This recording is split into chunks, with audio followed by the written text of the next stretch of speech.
Welcome, dear listener, to the Sleepy Mythologist, where ancient stories drift like whispers through the veil of time.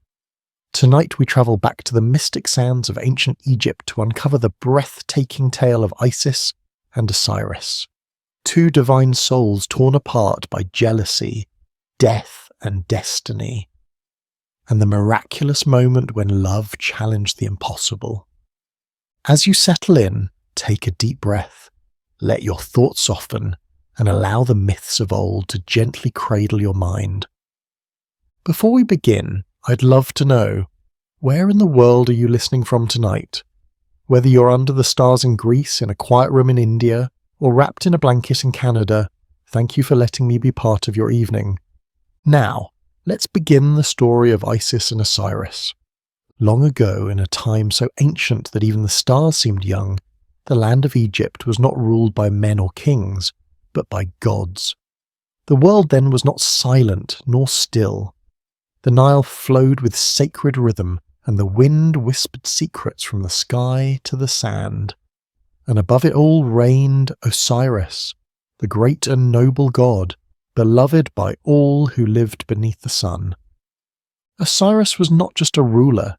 He was a bringer of life, a giver of order, a weaver of civilization in a world that once knew only chaos. Before he came, humankind wandered in darkness, guided by instinct, surviving by struggle. But with gentle hands and a wise heart, Osiris taught them a better way. He showed them how to plant seeds in the earth and reap grain from the soil. He taught them to craft laws, to live in harmony, and to honor truth.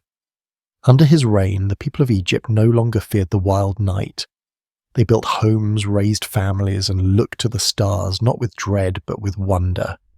And beside him, as radiant as the moon beside the sun, stood Isis, his queen, his sister, his other half. She was the goddess of magic, of healing, of sacred motherhood. While Osiris brought law to the world, Isis brought spirit. It was said her very voice could calm storms. Her tears could bring life to wilted flowers, and her wisdom was so vast, even the gods listened in silence when she spoke. Together they were the golden rulers of a golden age. Their love was the root from which the world blossomed. The two were not just worshipped, they were remembered, even by those who had never seen their divine forms. In temples, priests chanted their names with incense and devotion. In the hearts of the people, they were eternal. The world they shaped was one of sacred balance. The sun rose and fell with purpose, the river flooded in rhythm. The stars marked time, and time was a river that led toward beauty, not ruin.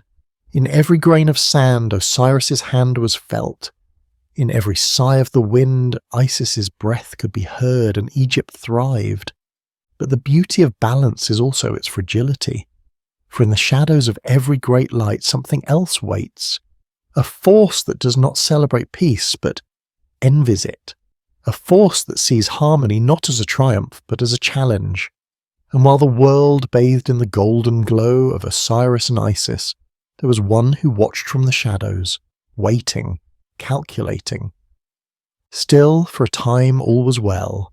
The land was lush, the people prospered, and love seemed more eternal than the stars themselves. Osiris would walk among his people, blessing the harvest, smiling at the children, sharing the wisdom of the gods as though he were a kindly teacher, not a divine king. Isis would follow quietly, weaving spells of protection around villages and whispering blessings into the cradles of newborns. Even the animals seemed to live in peace. Birds sang without fear, crocodiles drifted quietly in the river, and the sacred cats of Egypt, those watchful guardians, would sleep peacefully, knowing that for now all was as it should be.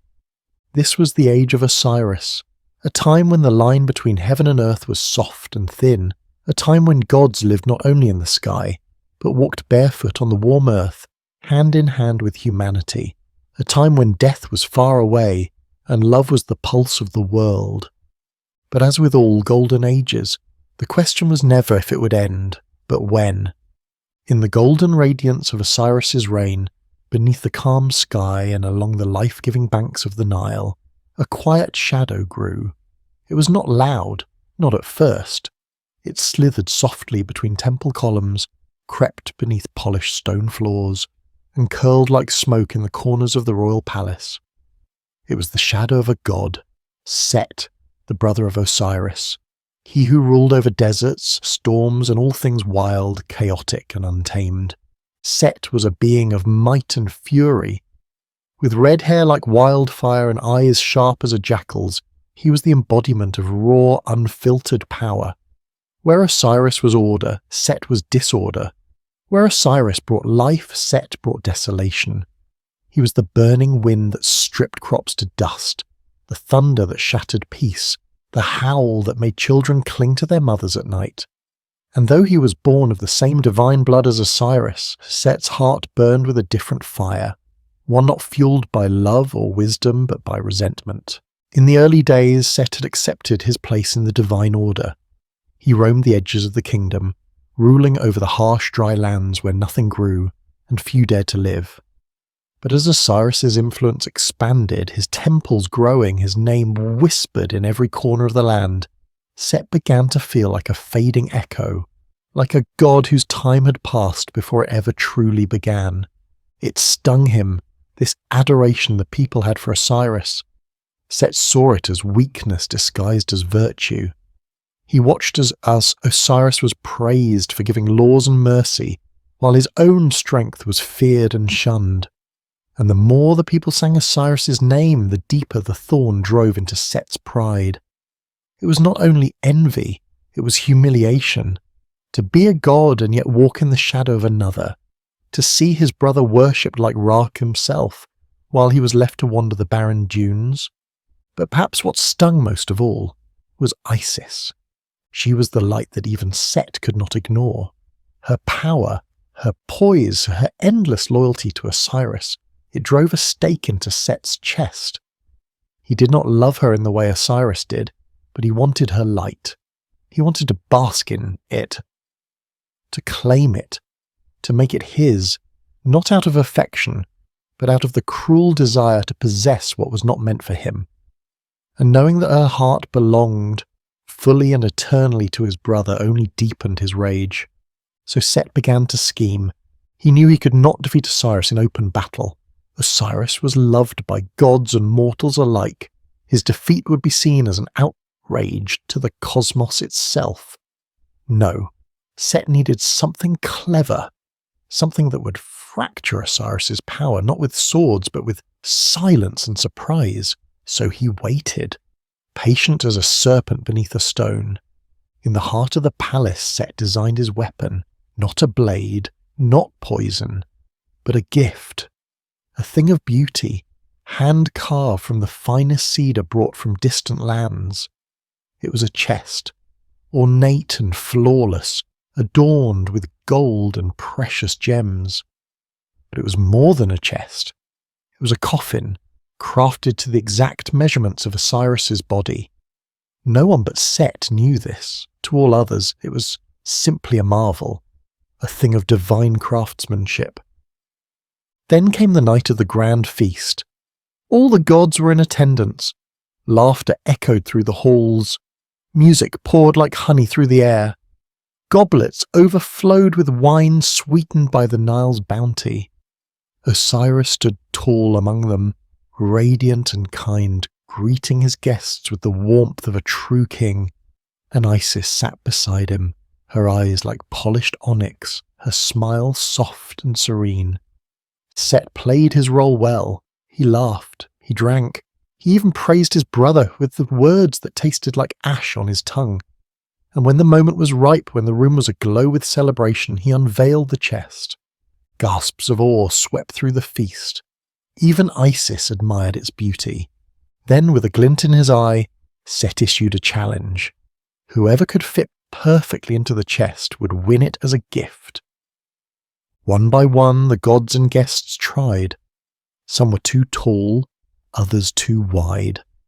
All laughed and shrugged, believing it was nothing more than a game. Then came Osiris.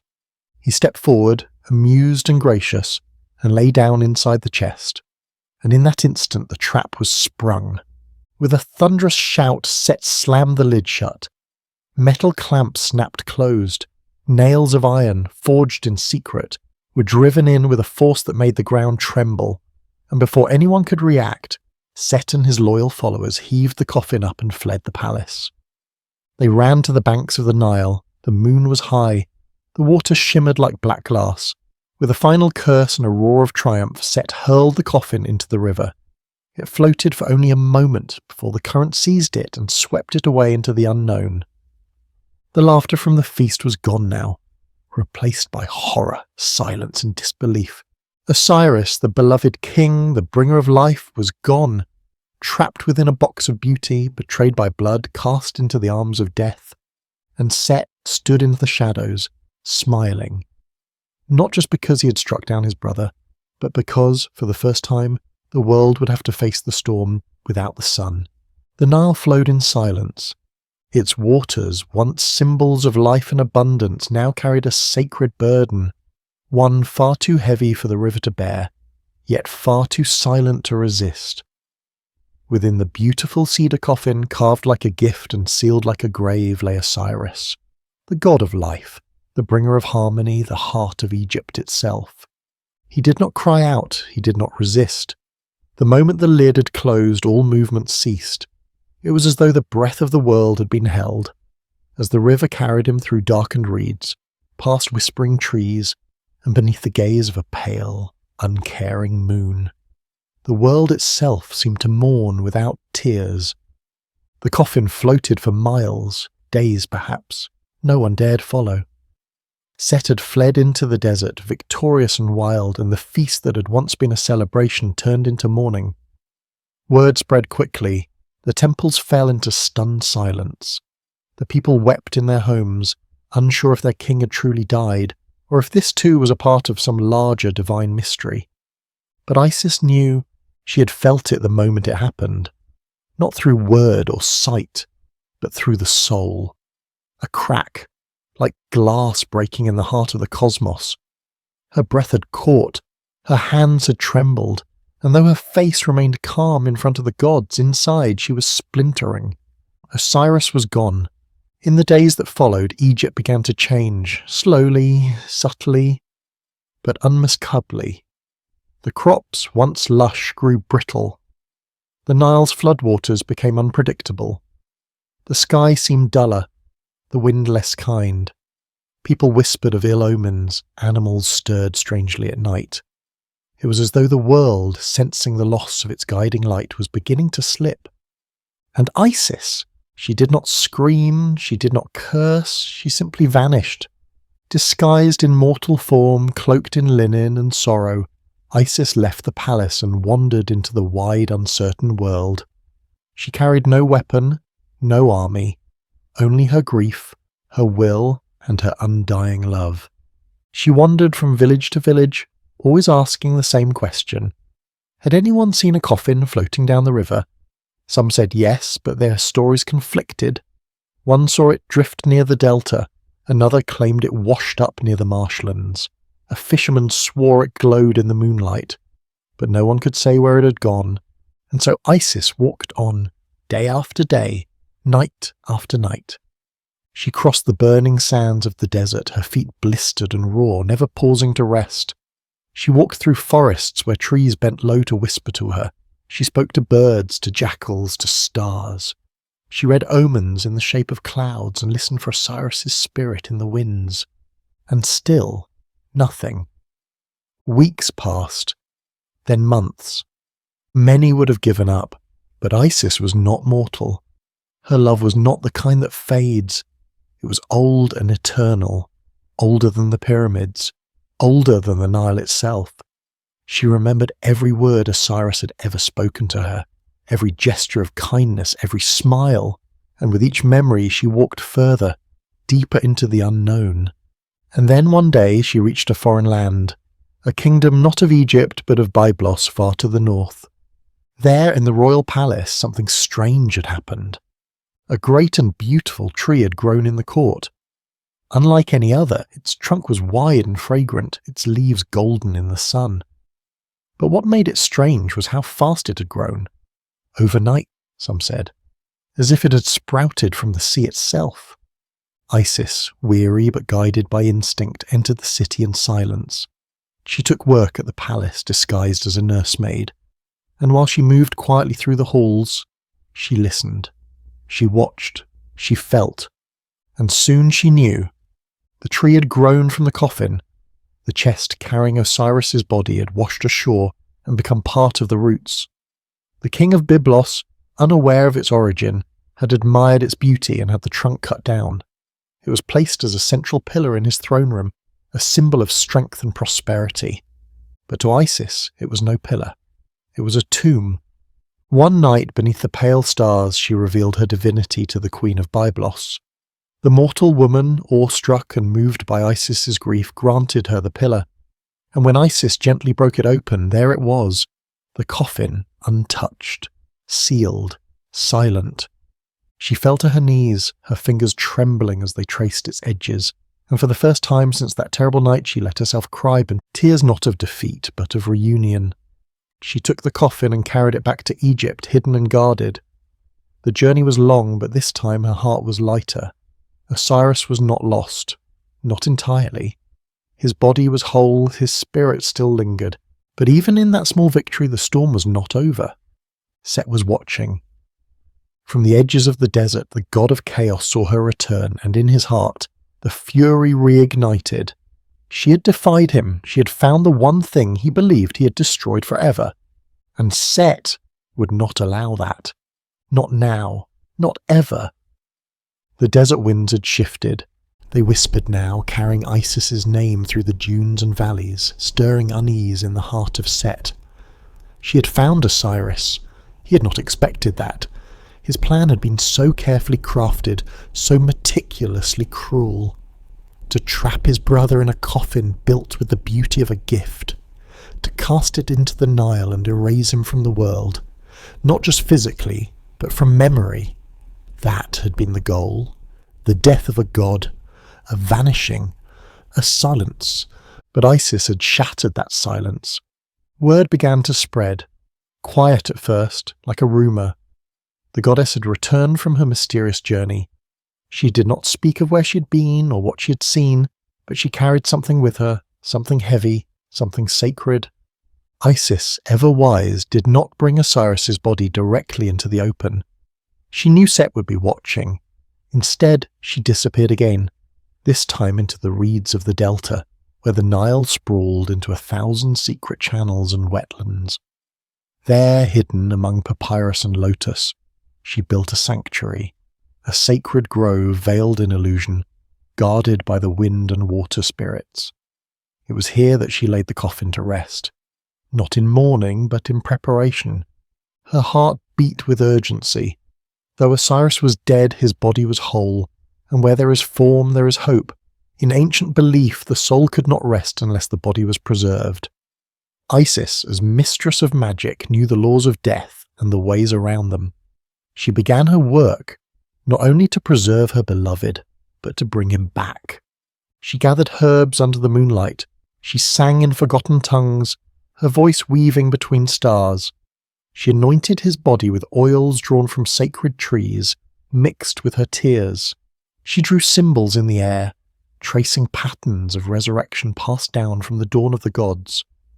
But even a goddess cannot do such work alone. And so she called to her sister, Nephthys, the quiet and often overlooked goddess of dusk and shadow.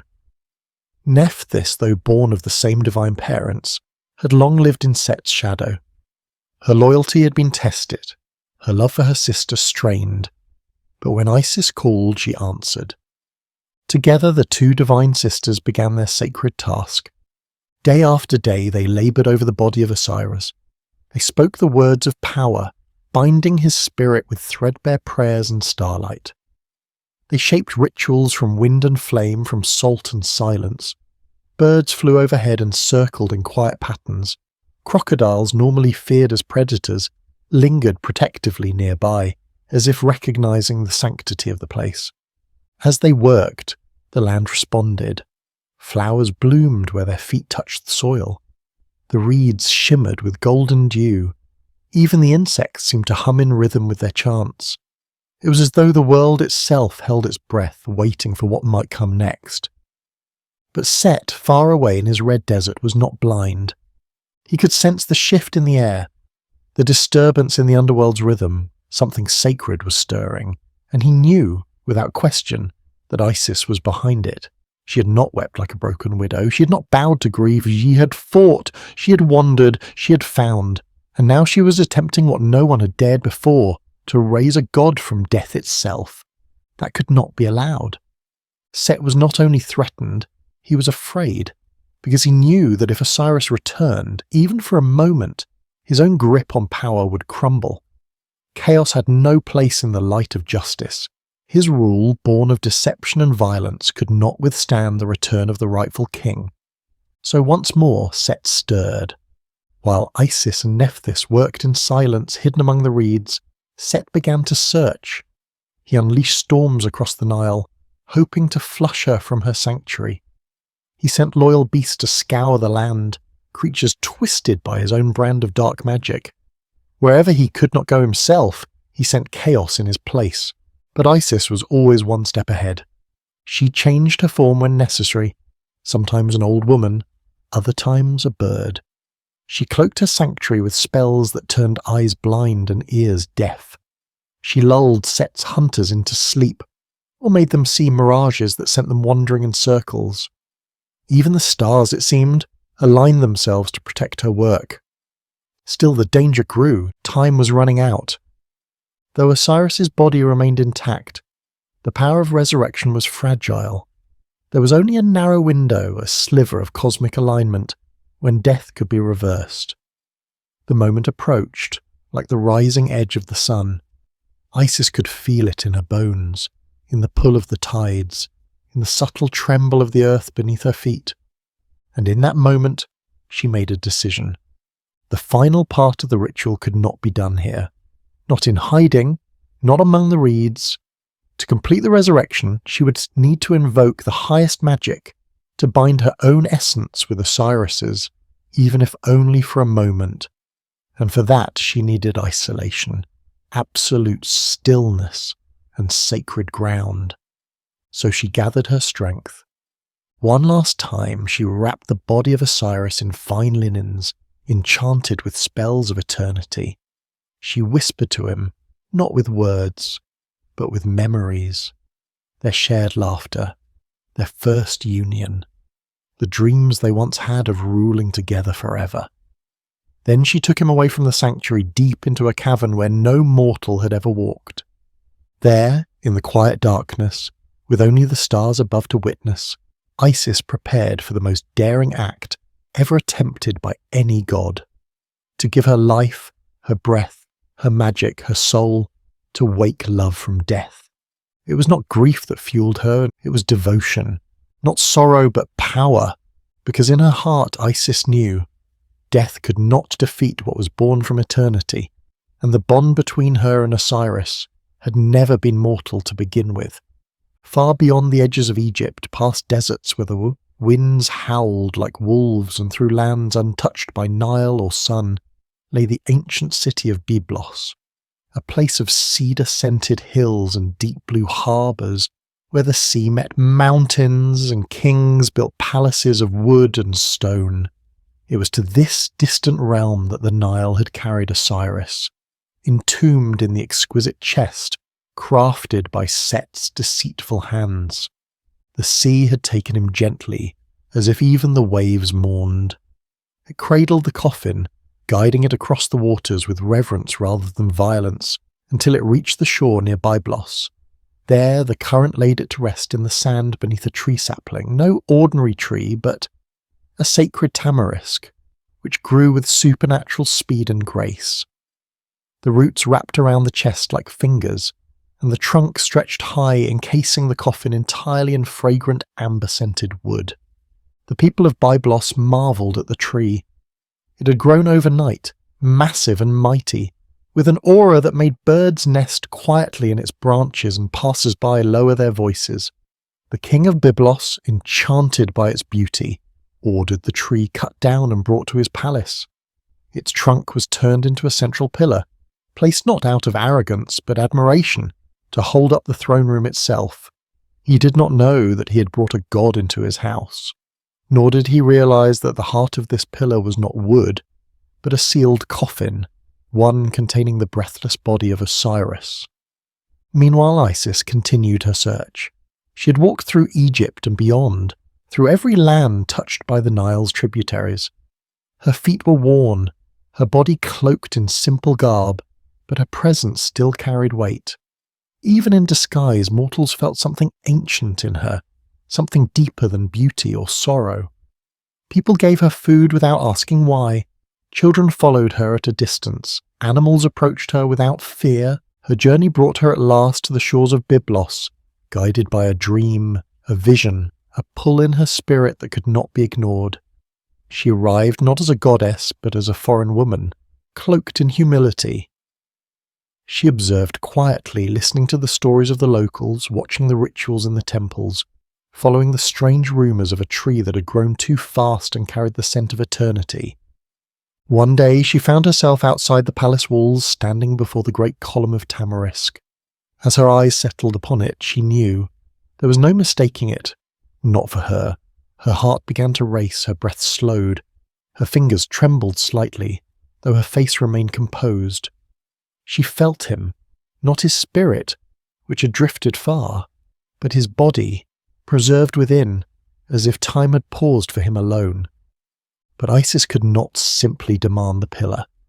The king and queen of Byblos were not cruel, but they were cautious, and Isis was a stranger in their land.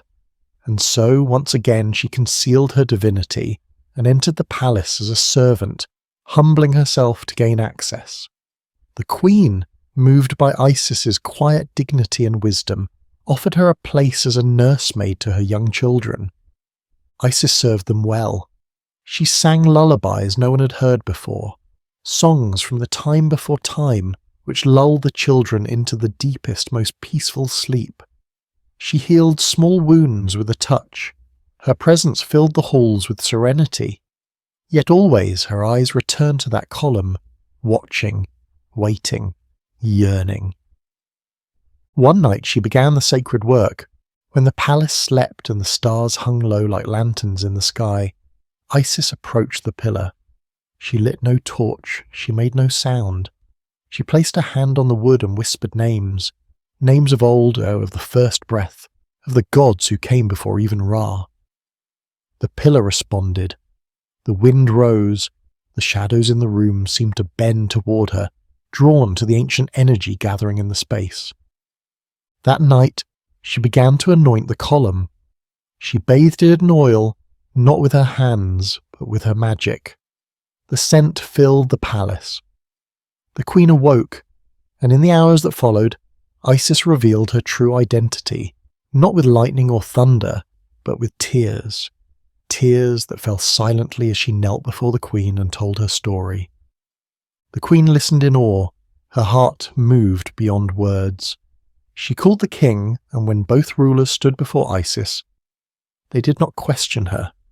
They recognized in her a presence that could not be denied, and so with solemn respect they gave her the pillar. With care and reverence, Isis broke open the wood. She peeled it back like bark from a sacred tree, layer by layer, until the coffin within revealed itself, untouched, whole, sleeping in silence. It was a moment of stillness, as if the world had paused its breath. Even the sea visible beyond the palace had calmed. She touched the coffin, and this time she wept, openly, freely, with the kind of tears that heal and mourn and promise all at once. Her hands, though divine, trembled as she traced the edge of the lid. She had found him, not in the land of the living, but not lost to the void. He had waited for her, just as she had searched for him. The king of Byblos ordered a ship be prepared at once. Supplies were given, offerings made, and as Isis carried Osiris home, the people of the city watched in silence, as if watching the moon descend to walk among them. The ship sailed under starlight, with no wind and no oars, as if the heavens themselves guided its journey. and Isis, seated beside the sacred chest, held Osiris's hand for the first time in what felt like eternity. She did not speak. She simply closed her eyes and leaned her head against the wood, as if to listen to the echo of his soul. It was faint, but it was still there. The journey back to Egypt was silent, sacred, and heavy with destiny. The waves seemed to part of their own accord as the ship carried Isis and the body of Osiris down the length of the coast. The sea was unnaturally calm. The stars above hung still, as though nature itself was holding vigil. Every moment of the voyage carried an unspoken understanding. Something profound had occurred. Something divine was unfolding. Isis sat beside the coffin, veiled and unmoving. Her eyes never left it. Her fingers rested lightly against the polished wood, tracing its edges again and again, as if memorizing them for a second time. It had taken her so long to find him, so many sleepless nights, so many foreign lands, so many whispered prayers to forgotten gods. And now he was here, close, and yet unreachable. Her magic had preserved him. Her love had brought him home, but death was not undone, not yet. As the ship approached the Nile Delta, she felt it again, that cold, thorny presence prickling along the edge of her senses. The air grew drier. The birds that had been singing fell silent. The wind shifted. Set was near. She had hoped for more time, a few days, a few hours, just long enough to complete the sacred rites. But Set, ever the hunter of order, ever the breaker of peace, had not been idle. His spies, creatures of dust and smoke, of chaos and secrecy, had followed her from the moment she left Byblos. And now he knew. He had not imagined she would succeed. He had underestimated her endurance, her faith, her power, but now he understood, and his fury burned brighter than the desert sun. When Isis arrived at the hidden sanctuary she had prepared in the marshlands, she was met with whispers of trouble. Animals were fleeing, crops were wilting. The water had taken on a strange taste. The sky itself had turned a shade too dark for daylight. These were signs, all of them, omens. She wasted no time. Alongside Nephthys, who had returned in secret to aid her once more, Isis began the sacred process of reawakening Osiris. They lit incense made from the resin of ancient trees. They painted symbols of eternal life and divine rebirth upon the walls. They sang in tones that had not been heard since the first day of creation. Their chants vibrated through stone and bone, through sky and root, reaching the hidden pathways of the spirit realm. Isis placed charms upon the coffin, weaving her magic into every knot and curve of its design. She summoned Anubis, the jackal-headed god of the dead, who emerged from shadow like a soft breeze. With solemn grace, he watched over the body, ensuring no dark spirits interfered.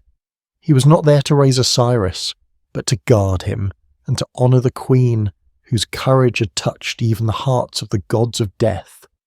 And yet, as the ritual neared its most delicate stage, the sanctuary shuddered. The winds turned violent. Set had arrived. He descended not as a man or even as a god, but as a storm. His feet shook the earth. His eyes blazed with fury. Sand and thunder swirled around him, and his voice roared like a collapsing mountain. He found them mid-ritual. Isis knelt before the coffin, her hands raised in a trance. Nephthys stood by her side holding a vessel of enchanted oil. Anubis turned his gaze, silent but alert. Set did not hesitate. With one mighty blow, he struck down the ritual altar, scattering the sacred herbs and breaking the circle of protection. He howled in rage, a sound that made even the gods flinch. Then, with savage hands, he seized the coffin, and before Isis could scream, before Nephthys could cry out, he shattered it open. Osiris's body fell to the ground, and Set, driven by a madness that had fermented into pure destruction, tore it apart. He ripped the god's body into pieces, each one flung to a different corner of Egypt. One into the Nile, another into the western desert, another into the mountains. He scattered them like broken stars, laughing, certain now that no magic, no love, No divine force could ever bring Osiris back again. And then he vanished, leaving the sanctuary in ruins, the spellwork in disarray, and the goddesses, Isis and Nephthys, on their knees among the shattered remains of a dream. But Set had once again underestimated something he did not understand: the enduring power of love bound not to life, but to eternity. Isis did not weep. She did not scream. She stood. Her face was pale, her robes torn by the wind, her body trembling from exhaustion. But her eyes were filled with something terrifying. Resolve. She would not stop. She could not stop. Osiris was more than her husband. He was more than a king. He was the heart of balance in the world. If he was scattered, the world would follow, and she would not allow that. With Nephthys at her side, Isis began once again. They traced the land of Egypt like shadows, moving by moonlight, guided by the magic and memory. They searched caves and caverns, riverbanks and tombs. Animals aided them: ibises, cats, hawks, serpents. Spirits whispered from reeds. The very soil seemed to mourn and reveal secrets. Piece by piece they found him. A hand buried in the eastern sand, a rib tangled in the roots of a fig tree, a foot floating silently beneath the reeds of the Nile. Each piece was carefully cleaned, wrapped in linens and anointed with sacred oils. They built a new sanctuary deep in the heart of the delta, hidden from all sight. There in silence they laid the pieces together, each fragment a victory. All except one. One piece, the final one, was gone. It had been swallowed by the Nile, lost forever to its depths. But Isis, refusing to let absence defeat her, crafted a replacement. She formed it not from flesh, but from magic and divine essence. A symbolic piece, a vessel for what could not be restored. She whispered ancient spells into its shape until it radiated with the same power, the same truth. And then, when the body was whole once more, she began again. The ritual would not bring Osiris fully back to life, not as he was, but it would bring him back enough. Enough for one final moment, one spark of reunion, one act of creation. She lay beside him, not in sorrow, but in sacred union. Their souls touched, their spirits merged, and from that union something new was conceived. A son, a seed of justice, future born from death, a light that would one day rise to challenge Set and restore balance to the world. The child's name would be Horus, and he would carry not only his father's blood but his mother's will, the unstoppable will of a goddess who had faced the fury of death and still whispered, "I will not let go." The land of Egypt had changed. Once a realm of harmony and sunlight, it now trembled under the long shadow of Set. The people felt it in their bones, in the way their crops failed and their animals grew restless. The once predictable Nile ran strange, flooding when it should have receded, shrinking when it should have surged. Children were born in silence, their mothers watching the sky with unease. Dreams, once filled with starlight and hope, now carried strange symbols: storms, teeth, fire. Some whispered that the gods had turned away, others believed the world itself was dying. But the truth was hidden in the reeds, far from palaces and temples, where two goddesses moved through the night like spirits, Isis and Nephthys. The murder of Osiris had not broken them. The desecration of his body had not stopped them. Their grief had not turned to despair, it had turned to purpose. They knew the task before them was almost impossible. Set had not merely destroyed Osiris, he had obliterated him, dismembered his divine form into 14 sacred pieces, casting them across the length and breadth of Egypt like scattered prayers. It was not only an act of hatred, but of strategy. Set believed that by dividing Osiris, by making him incomplete, he could prevent resurrection, prevent return, prevent justice. But Set had not accounted for Isis's endurance. She was no ordinary goddess. She was the very embodiment of divine will. Her love was not romantic sentiment, it was cosmic defiance. And with Nephthys beside her, she began her journey once again, not to find a coffin this time, but but to gather the fragments of the divine. The task was daunting beyond measure. Egypt was vast, its landscapes varied, deserts where the sand could bury anything within hours, mountains where vultures circled endlessly, dark riverbeds thick with reeds and crocodiles, sacred tombs carved into cliffsides, hidden behind spells and centuries. And yet one by one they found him. Each piece was guarded, not by monsters or mortals, but by nature itself. When they found his right leg, it was buried in the sand dunes of the eastern desert, guarded by scorpions and bone-dry winds. The sand sang when Isis approached, as if it remembered him. She knelt and whispered a song of the old world, and the winds softened, parting to reveal the limb still wrapped in the golden linen, untouched by time. Another piece was hidden in a cave, deep beneath the cliffs of the Red Land. The mouth of the cave was so narrow no mortal could have passed, but Isis, in the form of a hawk, slipped inside. There she found his hand, curled gently as if reaching for her across death. She wept as she touched it, and Nephthys lit incense made from myrrh and resin to honour its return. In the marshes of the Fayum they found his ribcage, entangled in vines so thick they seemed woven by the gods. The plants resisted, their thorns biting into Isis's fingers. But she did not flinch. She bled willingly, knowing that every drop of pain brought her closer to wholeness. Some pieces were easier to find. The people, though unaware of their divine origins, had preserved them. In one village, a woman had found what she believed to be a sacred relic, a glowing bone which she kept hidden in her home. When Isis came, the woman bowed before her without knowing why, handing it over with reverence and awe. Such were the blessings of divinity. Even in disguise, Isis inspired devotion.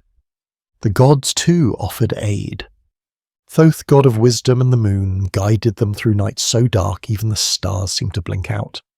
His ibis form flew above, marking trails where none existed. Bastet, goddess of protection, sent sacred cats to guard their path, eyes glowing with the memory of the first sunrise. Anubis remained their silent companion. He carried the scent of the underworld and walked without sound, appearing at the edges of their camp when they rested, disappearing at dawn. It was he who provided the sacred wrappings, the spells of preservation, the knowledge of how to prepare a body not merely for burial, but for rebirth. Piece by piece they built him anew. Every time a fragment was found, Isis would sing over it. She would wash it, wrap it, bless it with herbs and oils and tears. And with each piece returned, she could feel his presence growing stronger. Not conscious, not yet, but stirring, like embers beneath ash. But there was one piece that eluded them, the final one, the most sacred. It had been swallowed by the Nile, the river that had once loved Osiris, but now held this last piece in its endless shifting depths. Isis walked its banks for days, then weeks. She spoke to the fish, to the birds, to the river spirits. But the piece was gone, dissolved, transformed, lost beyond recovery. At first, Isis felt despair. How could a god rise incomplete? But then she remembered. She was a goddess not of weakness, but of wisdom. Magic did not only restore, it recreated. With the power of her mind, her will, her love, she could craft a substitute, not of flesh, but of spirit. A symbol that could stand in place of the lost, not as a deception, but as divine truth. For in the world of gods, belief and form were one, and so she did. She sculpted the missing piece from pure energy, shaped it with incantations whispered in the breath of creation, and wrapped it in linen woven with spells older than death itself. When it was done, she placed it alongside the others. Then came the moment of reunion. In the hidden shrine deep in the marshes, Isis and Nephthys arranged the body of Osiris on a sacred stone slab. Candles burned in a circle around them. Incense choked the air with sweetness and sorrow. The stars above turned slowly, watching. It was not resurrection, not yet, but it was restoration.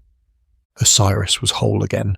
The god of life, murdered, scattered, mourned, was together once more, and the world, sensing this, though it did not yet know why, breathed a little easier.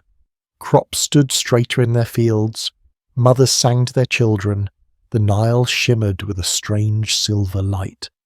Something ancient had returned, and though the battle for justice had not yet begun, the winds were already beginning to shift.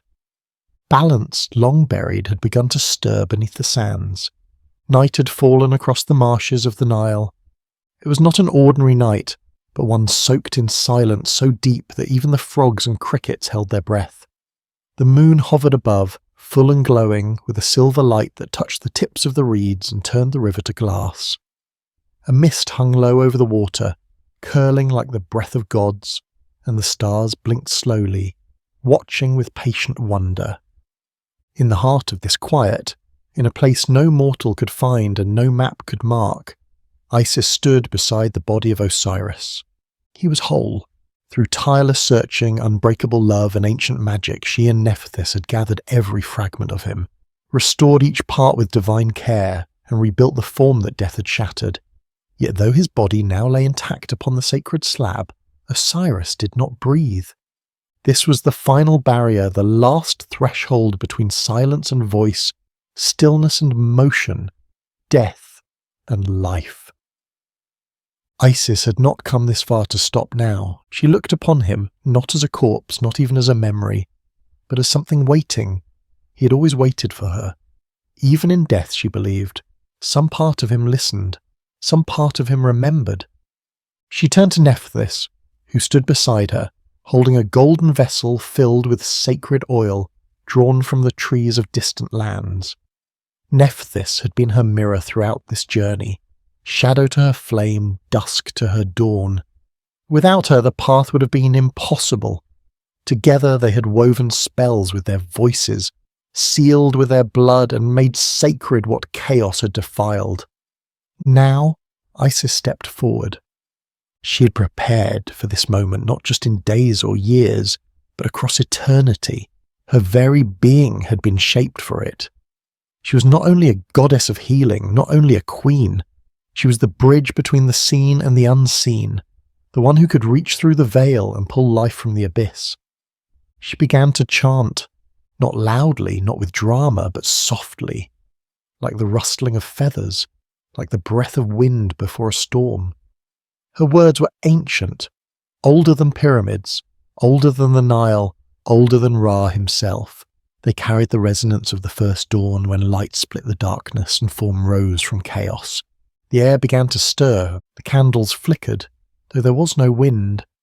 The waters outside the shrine began to ripple as if responding to her voice, and above, the stars pulsed in a rhythm with her incantation. Time, which had been a slow and patient river, began to twist, spiraling inward, centering on the place where Isis stood. She lifted her arms over Osiris's body and spoke the final word of the spell. A silence fell. Then something shifted. The chest of Osiris rose, barely, like a leaf moving with breath. His fingers twitched. A light passed over his face. His eyes did not open. But the stillness was broken, a pulse, a vibration, the echo of life. But that was not enough. To fully awaken him, even for a moment, Isis knew she must go further. This was not the realm of healing anymore. It was the realm of creation. And so she transformed. Her body shimmered, reshaping itself into that of a hawk. A great bird with wings of deep indigo, glimmering with stardust and the shimmer of the moon. In this divine form she hovered above Osiris, her wings outstretched, flapping in a rhythm older than breath itself. She descended. And in that sacred moment, known only to the gods and recorded in the deepest, oldest myths, Isis joined with Osiris, not in mourning, but in union. It was not physical in the way mortals understand, it was spiritual, cosmic, a fusion of love and magic that transcended life and death. Her essence flowed into him. His essence, buried but not gone, stirred to meet her. From that union, something impossible was born. A child, not merely a son of two gods, but a symbol of restoration, of vengeance, of future. His name would be Horus, the falcon, the air, the light that would rise against Set and restore the broken balance of the world. He was conceived not from passion, but from destiny, not from desire, but from the unyielding resolve of a woman who defied the grave. When Isis pulled away, Osiris lay still once more, but he was changed. His body glowed faintly with divine energy, not of the world of the living, but of something beyond. He had touched life again, if only for a moment, and that moment was enough. His spirit had returned. His name had power. He had passed through death and emerged with wisdom not even Ra possessed. He could not remain among the living. His body had become too sacred, too infused with the energy of death. To walk among mortals would have unravelled the threads of balance. But there was a place for him, a throne waiting beneath the earth, where no sunlight reached but where all souls must travel. And so Osiris descended. Not in sorrow but in dignity. He became the ruler of the Duat, the vast and mysterious underworld. There he sat in judgment of souls, weighing the hearts of the dead against the feather of truth. He became the guardian of justice, of transformation, of eternity, and in the whispers of the priests, and in the dreams of kings, Osiris remained. Above, in the world of the living, Isis lay in the shadows, holding her womb. Within her, Horus grew. The world had lost its king, but gained its avenger. And in the silence that followed, as the first light of dawn crept across the horizon, Isis whispered a final prayer, not of grief, but of hope. The cycle had turned, and death had not won. The world had shifted, a god had died, and then, against all the laws of nature, time, and order, a god had risen again. But not to the lands of the living. Osiris, reborn through the sacrifice and magic of Isis, did not walk once more among green fields or gaze upon the golden sun.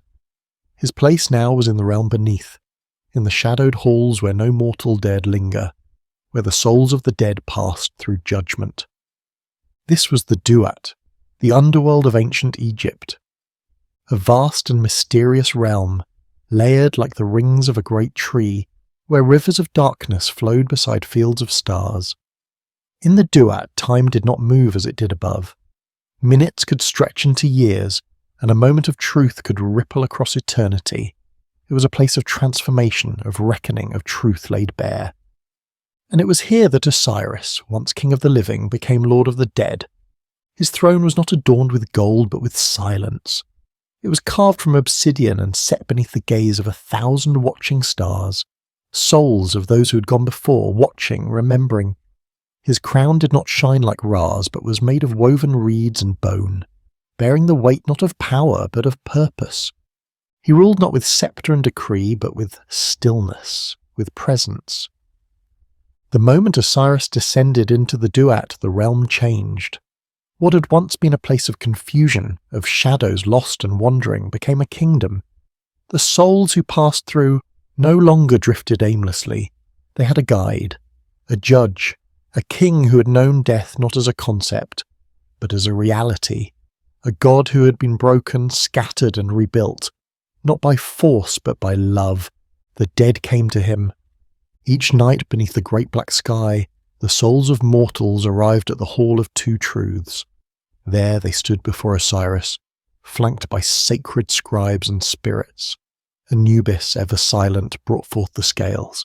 On one side was the feather of Ma'at, the embodiment of truth, balance, and cosmic order.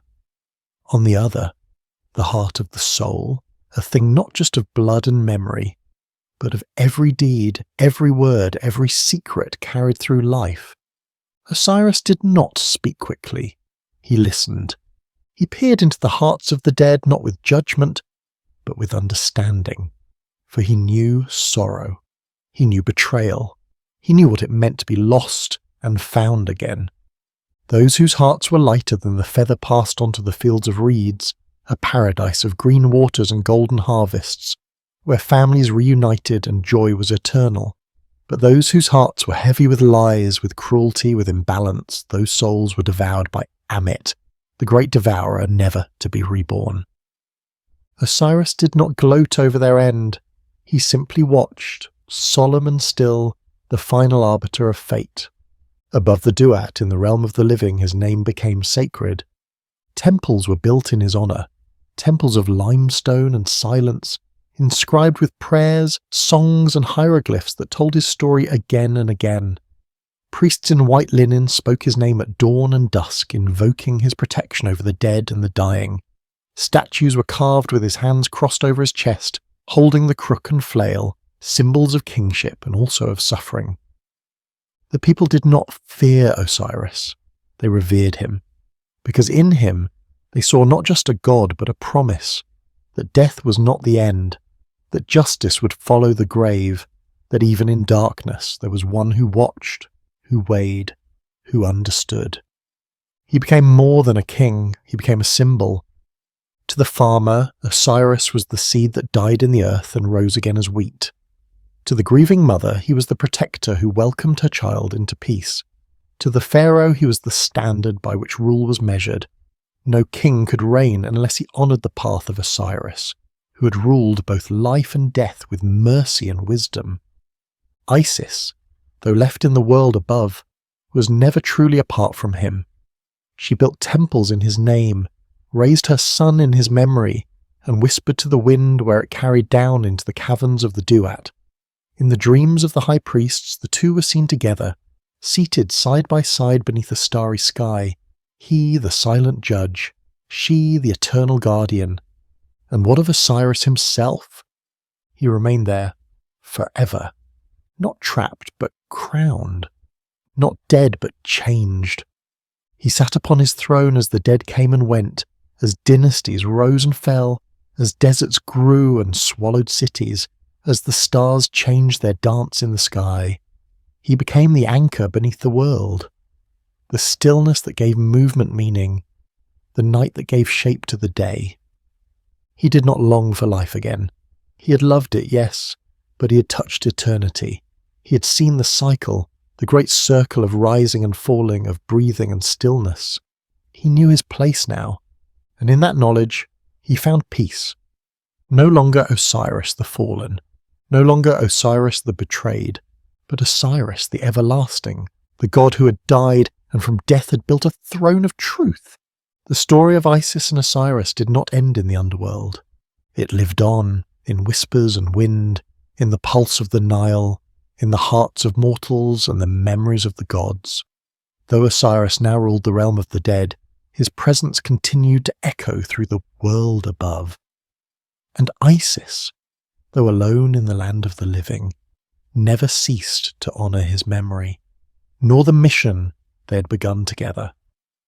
Their love had birthed more than grief. It had birthed a force of destiny, a child, Horus. He was not just their son, he was the future, the answer, the silent promise that one day justice would rise like the morning sun and push back the shadows that Set had cast across the world. In Isis's womb, as the child grew, so too did the hope of Egypt. And with each passing day the people whispered more boldly of the coming avenger, the falcon child, the rightful heir. Isis hid him well. She knew that Set would stop at nothing to destroy Horus, just as he had tried to destroy Osiris. She fled into the papyrus marshes, veiling herself in the shadows of tall reeds, where no god or mortal could easily follow. In this hidden refuge she gave birth to her son, cradling him beneath a sky thick with stars and silence. There she nursed him on honey and river water, sang to him songs older than language, and wrapped him in linen inscribed with spells of protection. As the boy grew, so did the myths. It was said that the creatures of the marsh watched over him. The frogs croaked lullabies, the ibis birds kept guard, and even the venomous snakes slithered past without harm. When sickness threatened the child, Isis called upon Thoth, god of wisdom and healing, who came bearing words that could cure any ill. When nightmares disturbed his sleep, Isis stood watch, her hands glowing with magic that shaped dreams into stars. She taught him who he was. She told him of Osiris, not only the father who ruled, but the king who died, the god who was torn and resurrected, the soul who now judged the dead with calm and fairness. She spoke of his kindness, his laughter, his justice. She told Horus that he was born not only to survive but to restore. And Horus listened. He grew strong, not only in body, but in spirit. His eyes, like the eyes of a hawk, could see through lies. His hands were steady, and his heart burned not with hatred, but with purpose. He did not crave vengeance. He sought balance. When the time came, he stepped into the light. Horus emerged from hiding and declared himself the rightful heir to Osiris. The gods took notice. Set raged. The heavens trembled. A great trial was called, a divine court where the gods would judge whether Horus was worthy to reclaim his father's throne. It was no easy battle. Set argued with fury and arrogance, mocking Horus's youth and casting doubt upon his bloodline. But Horus stood tall. He did not shout. He spoke with the dignity of Osiris and the fire of Isis. The trial lasted years. In some tales, it became war, a celestial conflict between the old and the new, between chaos and order. Horus lost an eye in the struggle, but in return gained vision beyond sight, a gift of insight and sacrifice. At last, the gods ruled in his favour. Set was cast down, not killed, for chaos can never be fully destroyed, only held at bay. And Horus ascended, not as a boy, not even as a warrior, but as a king. He ruled over Egypt with justice and wisdom, his eye watching over the people, his mind forever shaped by the lessons of death and rebirth. But the legacy of Isis and Osiris was larger than Horus. It became the rhythm of Egypt itself. Every year, when the Nile flooded, the people saw Osiris rising, his death and the resurrection mirrored in the swelling waters that brought life to the land. Every harvest was his return, every drought his absence. Every green shoot from the earth was his promise fulfilled. And every funeral rite, every prayer spoken over the dead, echoed the spells of Isis, the same spells she had spoken over her beloved in the reeds beneath the moonlight. Isis, too, remained ever present.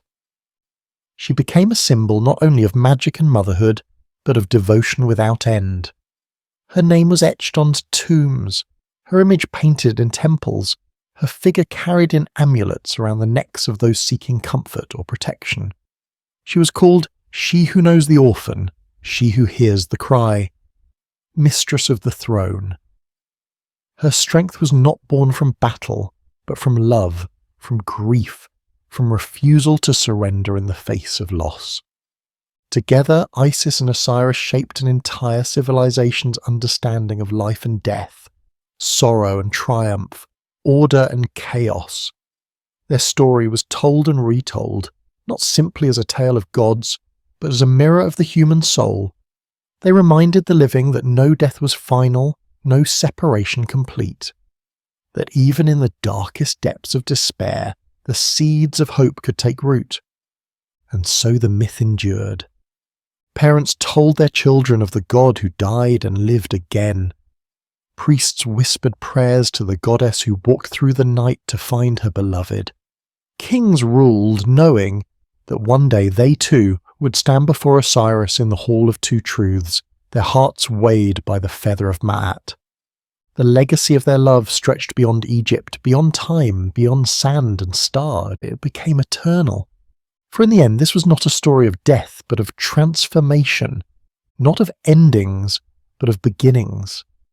And in every heart that still remembers their names, Isis and Osiris live again, reborn not through magic, but through memory, through meaning, through the quiet, enduring belief that love is stronger than death.